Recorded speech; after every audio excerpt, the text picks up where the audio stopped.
Hello aspirants, welcome back again. जैसा मैंने आपको लास्ट वीडियो में बताया था कि मैं 10 वीडियोस में आपको एसएसबी के ए से जेड तक की चीजों के बारे में कुछ और डेप्थ में बताऊंगा, apart from the orientation video जो मैं आपको सबसे पहले दी थी।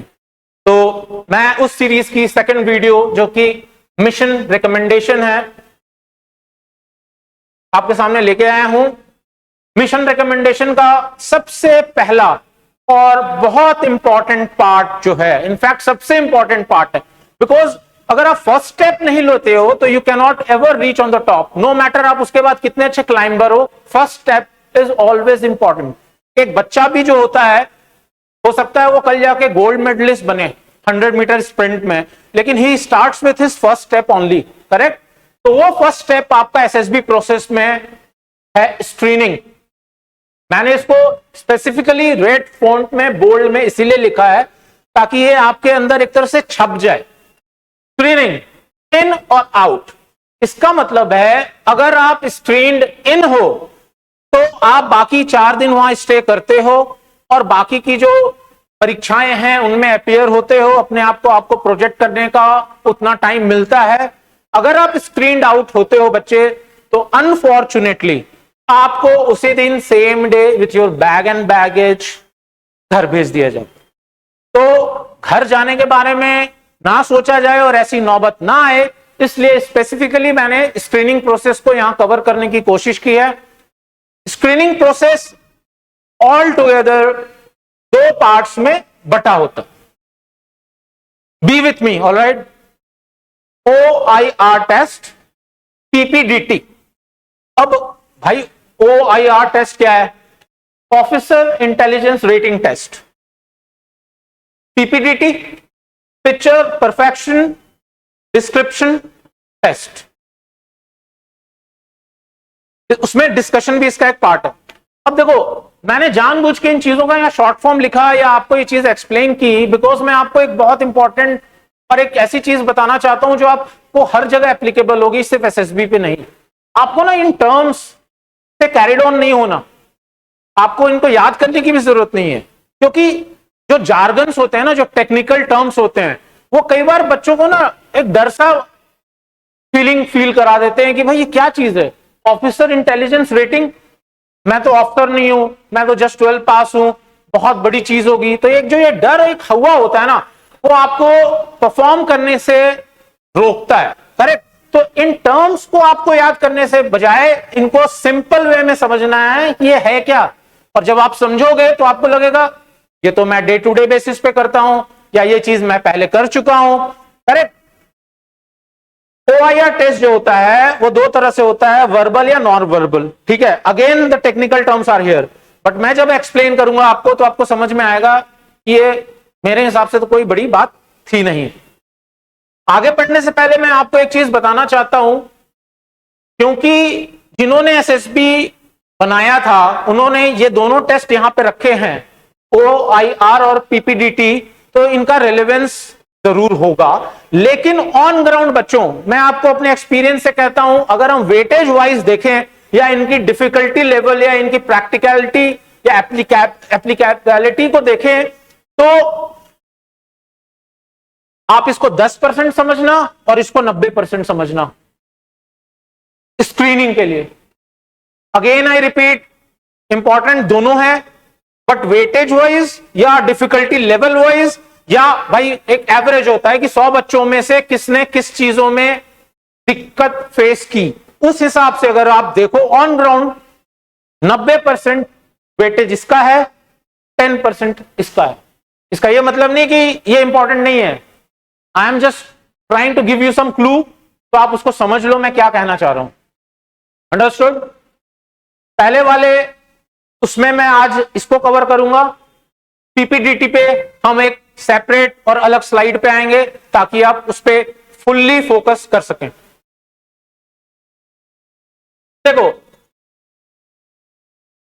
ऑफिसर इंटेलिजेंस रेट इसलिए किया जाता है कि ये जो कैंडिडेट आया है इसको बेसिक इंटेलिजेंस है कि नहीं, इसने पढ़ाई की है, ये लॉजिकली कुछ चीजें नॉर्मल डे टू डे की चीज हैं उसको ये समझ सकता है कि नहीं, उससे रिलेटेड किसी कंक्लूजन पे पहुंच सकता है कि नहीं, यह सकती है for example.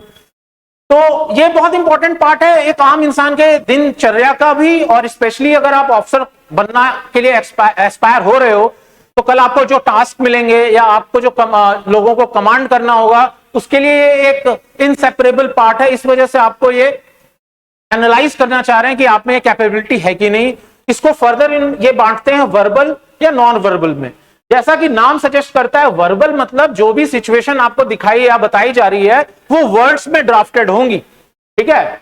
Understanding and reasoning using concept formatted in words, मतलब जो जवाब आपसे चाहेंगे या जो सवाल आपसे पूछेंगे वो रिटन होगा। फॉर एग्जाम्पल मैं बता देता हूं, इसमें जनरली इन तरह के सवाल आपके सामने आएंगे रिटन में। डायरेक्शन सेंस हो गया, इसमें जैसे फॉर एग्जाम्पल लिखा होगा कि एक फिगर, मान लो मिस्टर राम 1 किलोमीटर नॉर्थ में जाता है, उसके बाद वो लेफ्ट टर्न लेता है, उसके बाद वो राइट टर्न लेता है, उसके बाद वो फिर सीधा चलता है, तो फाइनली वो किस डायरेक्शन में फेस कर रहा है, या इसी तरह की चीजें लिखी जाएंगी। आप उसको ऐसे पेपर पे ड्रॉ करोगे और फाइनली आप पहुंच जाओगे कि वो कहां पे है, ठीक है। दीज थिंग्स आप आराम से प्रैक्टिस से कर सकते हो और इनका डिफिकल्टी लेवल भी हाई नहीं होता। बट हाँ, आपको पता होना चाहिए कि भाई इसमें किस किस तरह की चीजें आनी है। सिंपल कैलकुलेशन आएंगे based on logic described in words. For example, जैसे मान लो 10 लोग हैं जो एक पर्टिकुलर अमाउंट ऑफ राशन पे 20 दिन जिंदा रह सकते हैं, तो उतने ही राशन में 15 लोग कितने दिन रहेंगे, ठीक है। ये सिंपल कैलकुलेशंस हैं जो कि आजकल स्टैंडर्ड पार्ट है हर एक ऑलमोस्ट टेस्ट का। आप एमबीए ले लो या बहुत सारे अलग कोई भी एंट्रेंस एग्जाम होता है, या आईक्यू बेस्ड जो आपको इंटरनेट पे जितने भी तरह के टेस्ट हैं उनका ये सब नॉर्मल पार्ट है। इसके लिए आपको थोड़ी सी प्रैक्टिस करनी होती है, बट काफी ज्यादा वरीड होने का जरूरत नहीं है। आई अगेन से इसके लिए बहुत ज्यादा वरीड आप ना हो। बेसिक स्पेलिंग्स होते हैं जो कोई भी इंग्लिश मीडियम में पढ़ रहा है, अगर इंग्लिश वर्ड है वो बता सकता है। सेंटेंस कंप्लीशन होता है, ठीक है। एक सेंटेंस होगा, उसमें से बीच में कोई एक वर्ड मिसिंग होगी, वो भी आपको वहां पे 4 ऑप्शंस देते हैं, so that even becomes easier for you, ठीक है। कॉम्प्रिहेंशन क्वेश्चंस होते हैं, एक छोटा सा पैराग्राफ होगा इंग्लिश में, उससे रिलेटेड नीचे 3 या 4 क्वेश्चंस होंगे।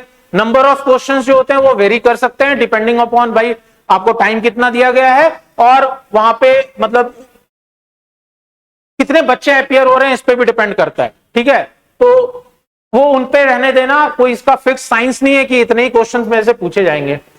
Word pair relationship question simple है, आपकी चचेरी बहन का भाई की बहन आपके भाई का क्या लगा, ठीक है। तो ये चीजें अपने दिमाग में आप कॉमन सोचोगे, जो पहेली हम पहले जैसे कहते थे ना भाई आप ये पहेली बूझो, राइट, तो उसी तरह का है ये। इसमें कुछ ज्यादा रॉकेट साइंस नहीं है, लेकिन फिर भी आपको पता होना चाहिए कि क्या आ रहा है। कोडिंग डिकोडिंग सिंपल होता है, जैसे अगर A is equal to C है तो भाई E इज इक्वल टू क्या होगा, तो उसमें आपको ट्रेंड एनालाइज करना है कि भाई A अगर C है तो बीच में से B को हटाया है, तो अगर E के बारे में पूछ रहे हैं तो उसके बाद के अल्फाबेट को स्किप करके नेक्स्ट वाला होगा, ठीक है। इसकी डिफिकल्टी स्टैंडर्ड्स अलग होते हैं। फॉर एग्जांपल एसएसबी में जो पूछते हैं उसकी डिफिकल्टी लेवल बहुत ज्यादा नहीं होती। ऑब्वियसली अगर आप कैट वगैरह बाद में देते हो, कोई अगर देता है करेक्ट, तो उसकी अलग डिफिकल्टी लेवल होती है। बट इस पर्टिकुलर में ज्यादा प्रॉब्लम्स नहीं आती। आप इसके लिए बहुत रिसोर्सेज अवेलेबल हैं, हम भी आपकी प्रैक्टिस करवाते हैं, लेकिन इंटरनेट पे भी बहुत सारे आईक्यू के फ्री पैम्पलेट्स या टेस्ट अवेलेबल हैं जिनसे आप प्रैक्टिस कर सकते हो। और ऑब्वियसली कोई डाउट हो तो ऑब्वियसली जो आपका इंस्ट्रक्टर है, आपके टीचर हैं, ट्रेनर है, you can always fall back upon them, correct.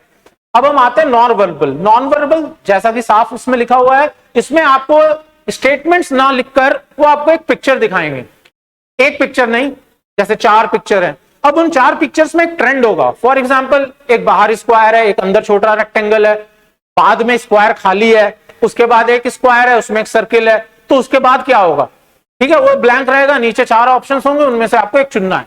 अब आप ट्रेंड देख लो, I am just giving an example because इसकी एग्जांपल्स बहुत सारी हो सकती हैं, और वो आप प्रैक्टिस करोगे तो इसमें आप परफेक्ट हो सकते हो और इसको आराम से क्लियर कर सकते हो। मेरे हिसाब से इसमें किसी को प्रॉब्लम नहीं आनी चाहिए।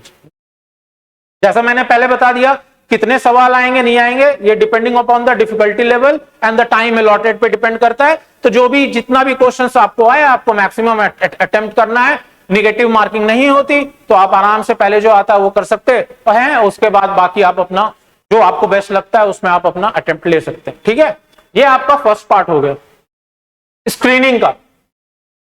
क्लियर? जैसा मैंने बताया स्क्रीनिंग दो पार्ट्स में है। मैंने अभी जो पहला पार्ट है उसको कवर किया है, जो कि एक रिटन फॉर्मेट का टेस्ट है, ठीक है, जिसको ऑफिसर्स इंटेलिजेंस रेटिंग टेस्ट कहते हैं। इसके बाद मैं आऊंगा जो सबसे क्रिटिकल और सबसे इंपॉर्टेंट पार्ट है आपके स्क्रीनिंग का, ठीक है, जिसको पिक्चर परसेप्शन डिस्क्रिप्शन टेस्ट कह सकते हो। उसमें डिस्कशन सबसे इंपॉर्टेंट पार्ट है। क्लियर? तो मिलते हैं अगले वीडियो में। और जो आपका एसएसबी का स्क्रीनिंग का रिजल्ट होता है ये इन दोनों टेस्ट का एक एडेड आउटकम होता है। बट आई अगेन से द मेजर पार्ट इज, जो कि मैं आपको नेक्स्ट सीरीज में बताऊंगा। जय हिंद।